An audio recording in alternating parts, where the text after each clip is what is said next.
fundamentals for the tens of millions of Americans and for the billions around the world who make the system work.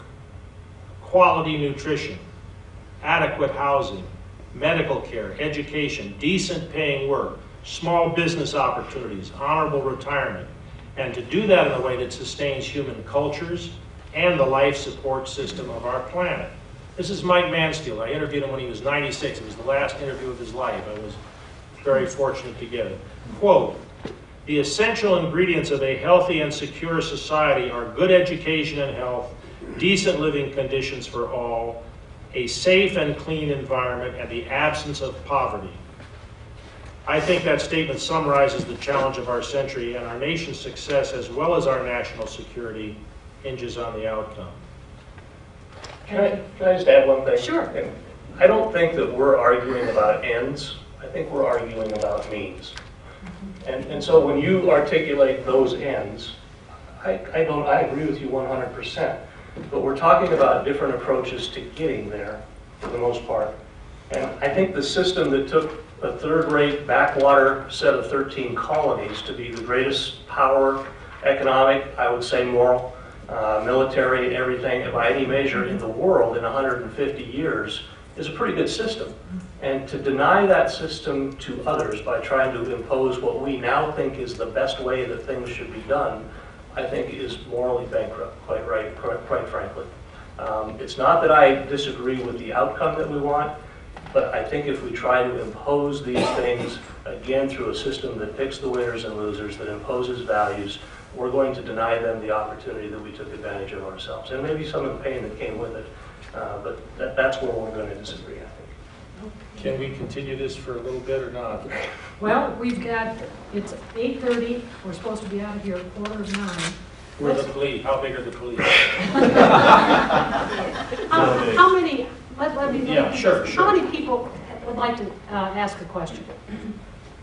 Yeah, I think Sure. we should. I think we should get the audience involved here. Just don't let Alan Nicholson speak. It'll go on for. I would ask a simple question. You mentioned GE, and I'm wondering if you think that the stockholders of GE are an affinity group, that they somehow have a unanimity of purpose, so that when the guy at GE writes a $15 million check to the Democrats or the Republicans, that everybody, or at least a majority of the people who are shareholders, believe that that's the right thing to do. The beauty of our system is they can vote with their feet. They can vote with their pocketbook. They can drive the price of GE down to nothing if they all hate it and sell their stock on the same day. Now, that's not going to happen, obviously. You can't even sell your stock. Most people are involved in retirement programs that have little pieces of mutual funds that own pieces of. I don't even know if I own any GE. That's again a fantasy. Well, you have to take responsibility for that. If you don't know if you own GE and you hate what GE is doing, then you're not being a responsible investor, are you? Well, I can't. Okay. I want to respond to that. I do it. Excuse me, Carl, go ahead. No, I'm done. Briefly. I want to respond to that with a total non sequitur response to what he just said. If you look at the history of what built America, it was partnership between business and government. You can go back to Louisiana Purchase, the giving away of 1/10 of the United States, the railroad industries as land grants. Just the two examples. This is not some country that was built simply by free enterprise, small business people acting on their own. So you're talking about a successful system, but not in the realistic terms of how it in fact worked. Jeff. And I want to address the idea, and I want to turn us back to the theme of this discussion, which is what did the founders do? And Brian suggests that it began with the Washington administration. I'm going to suggest that it began on the floor of the Constitutional Convention. Because we look back and we mythologize these guys. But they were flawed. Some of them substantially flawed human beings, substantially flawed on the floor of the convention. And what I'm thinking about is the Revolutionary War day. We financed much of the Revolutionary War by selling bonds to normal people. And then after the war ended and before the Federal Convention took place, the Confederation wouldn't pay for them. And so a number of the members of the convention bought those bonds up for pennies on the dollar. And then they arrive in Philadelphia and they fight to get the language into the Constitution. You can see it in the debates, you can see it in Madison's notes.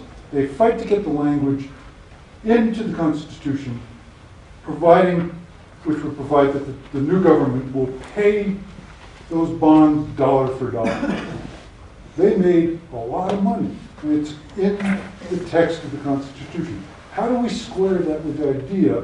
I mean, we have this fundamental organic document whose own language says we're going to make winners. And you guys who bought those things, you took that risk, you're the winners today. As I said, they were flawed. Or you said they were flawed. I certainly agree they were flawed. I guess the original sin doesn't mean you have to continue the sin.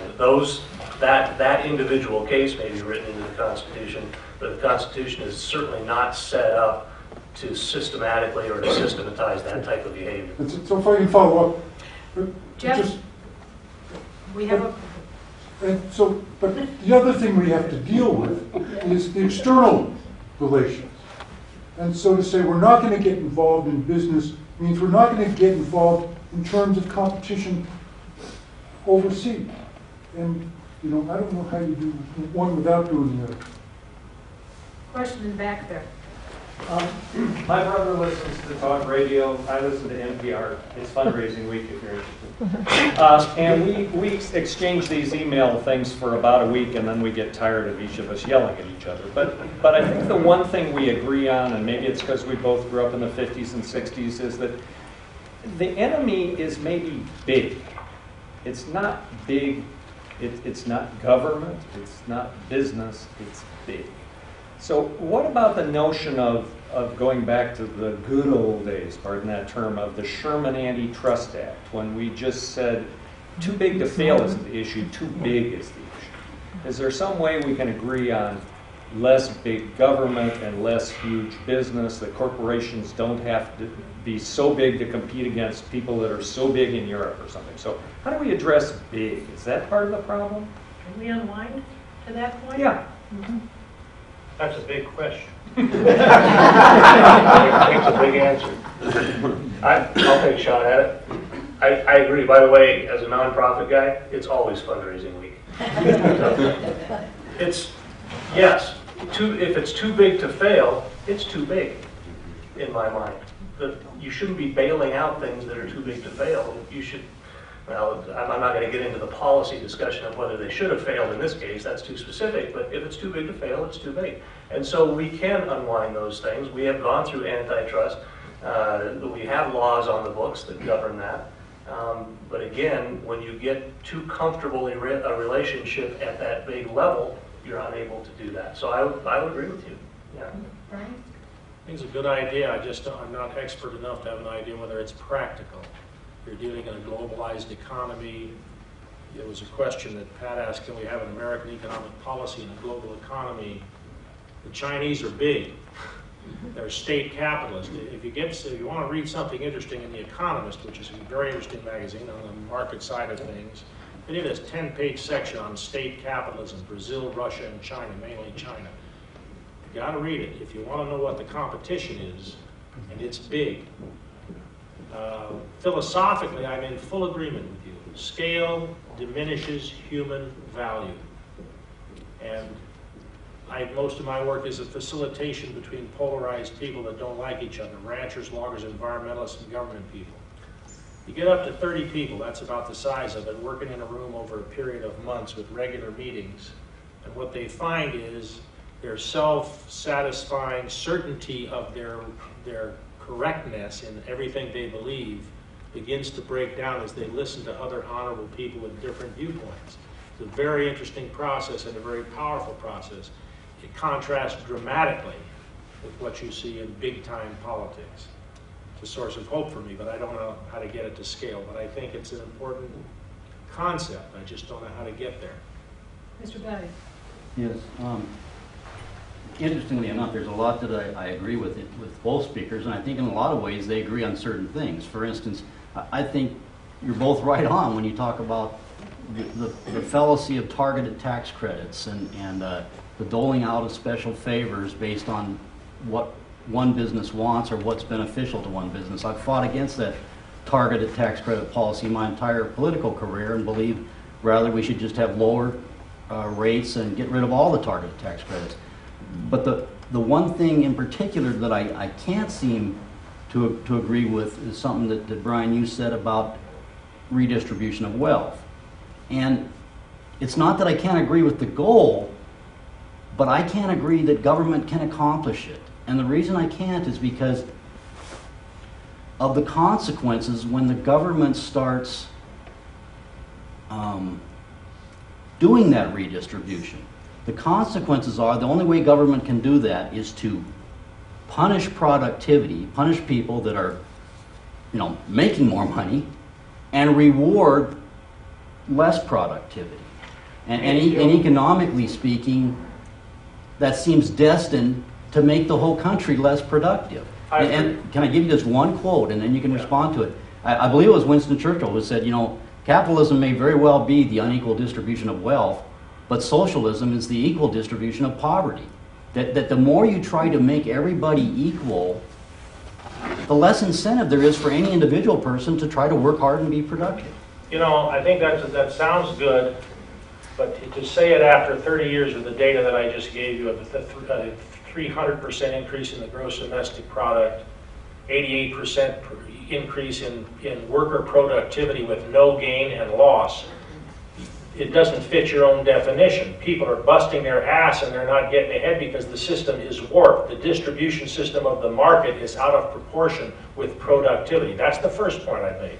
The second point I'd make is this. If we believe seriously in a competitive economy, bust your ass, start from scratch, make it happen, then we ought to do what Thomas Jefferson proposed, which was a very high tax on fortunes. Thomas Jefferson. Okay, and what my proposal would be, because that money goes to people that didn't earn it. You can say you want to give it to your kids, and I fully appreciate that. But your kids didn't earn it, okay? So you take that money and you give it to scholarships to people. College scholarships. Give it to people who are starting entrepreneurial businesses. That's a redistribution that would be very targeted toward productivity. The discussion of slogans doesn't get us there. We're not talking about equal wealth. Marx didn't believe that would happen until he got to communism. but we ain't going there. But the idea that this warped maldistribution that we have represents productivity, I regard as totally bogus. You look at Goldman Sachs. You tell me those guys earned their money? I'm sorry, Joe. One of the colossal rip-offs in history. The free market people just don't want to agree that there are these failures in the marketplace. It's like the Marxist theory. It's somebody else's mistake. It wasn't the market being wrong. Other question? Yes. If crony capitalism is not a good thing, and it's a result of policies, then how is it going to be corrected as long as the crony capitalists buy the policymakers? Great question. Well, you have to change the policies. So how do you get past the crony capitalists to change the policies? That's grassroots. Maybe it's pie in the sky, but I still think there are enough caring people in this country, and I don't think the system is broken bad enough. I wouldn't be doing what I do if I thought we were past the point of no return. I think we're close. We're at a tipping point of going one way or the other, but I don't think we're there yet, and so we have to work through civics classes. I wish we had them too, in high school and college both. But we have to work from the bottom up to try to change that system. But the